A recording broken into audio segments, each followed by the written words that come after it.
संपूर्ण देशात आणि विदेशात प्रसिद्ध असलेली लाल चटकदार गोड स्ट्रॉबेरी शेतकऱ्यांसाठी होत आहे आता कडू. हो, तुम्ही बरोबर ऐकलं आहे. या मागचं नेमकं कारण काय हे पाहूया.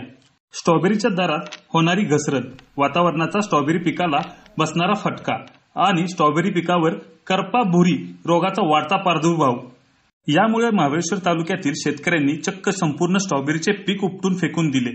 यामुळे शेतकऱ्याला 30 लाखाहून अधिकचे मोठे नुकसान झालं आहे. महाबळेश्वर तालुक्यातील कमलाकर भोसले यांनी आपल्या 3 एकर शेतातील स्ट्रॉबेरीचे पीक उपटून शेताच्या बांधावर फेकून दिले आहे. शेतकरी कमलाकर भोसले यांनी 30 लाख रुपये खर्च करून 3 एकरामध्ये स्ट्रॉबेरीचं पीक हाताच्या फोडाप्रमाणे गेले 6 महिन्यापासून जोपासना केली होती. मात्र वातावरणाचा झालेला अचानक बदल आणि करपा रोग आणि त्याचबरोबर भुरी या रोगाच्या प्रादुर्भावामुळे या तालुक्यातील अनेक शेतकऱ्यांना याचा फटका बसला आहे. नेमकी या शेतकऱ्याची काय व्यथा आहे जाणून घेऊया. खरं तर स्ट्रॉबेरीचं पीक हे पैसे देणारं पीक असं म्हटलं जातं, पण वस्तुस्थिती तिथं फार वेगळी आहे.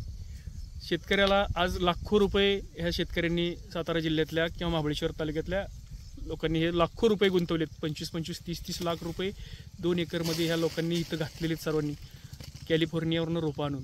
आणि वस्तुस्थिती अशी वेगळी की रोपं तर ह्या वर्षी तयार झाली नाहीत. एकतर दुष्काळ, वातावरणातला बदल आणि ज्यावेळेस पावसाची खरी गरज होती त्यावेळेस रोपं सुटायला पाऊस मिळाला नाही.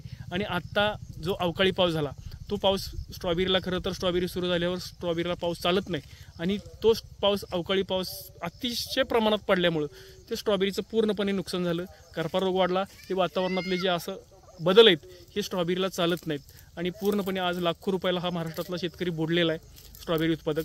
ह्या खरं तर बाहेरच्या राज्यामध्ये बघतो आपण, तामिळनाडू असेल, आंध्र असेल, तेलंगणा असेल, इथं ड्रीपला म्हणा, मल्चिंगला म्हणा किंवा अन्य पिकांना 100% अनुदान असतं. पण महाराष्ट्रातच अशी कुठेही परिस्थिती, वस्तुस्थिती शेतकऱ्यांच्या पाठीमागे हे सरकार उभं राहिलेलं दिसत नाही. आज मल्चिंगला नुसतं महाडीबीटी पोर्टल योजना कृषी विभागाचे अधिकारी फिरताना कुठेही दिसत नाहीत. आज हे नुसते फिरायचं, दाखवायचं, कागदी घोडी नाचवायची आणि लाखो रुपये पगार घेणारे कृषी विभागाचे अधिकारी आज ह्या आसमानी संकट जे शेतकऱ्यावर आले, ह्यांना हे घरातून बाहेर पडत नाहीत, कुठं बोंबलत फिरत असतात तेच काही कळत नाही. आज ह्यांना हे पण शेतकऱ्याच्या घरातून जन्माला येतात ना कृषी विभागातील कृषी अधिकारी. कृषी विभागात शेतकऱ्यांसाठी ना आज कुठेही शेतकऱ्याच्या बांधावर येताना कुठे कृषी सहाय्यक नाही, कृषी अधिकारी नाही. अरे काय चाललंय काय तुमचं? ह्या म्हणजे यात राजकारण्यांचं कोणाचं याच्याकडे अजिबात लक्षच नाही. कुणाला काय पडलेलंच नाही. शेतकरी जगला काय, मेला काय.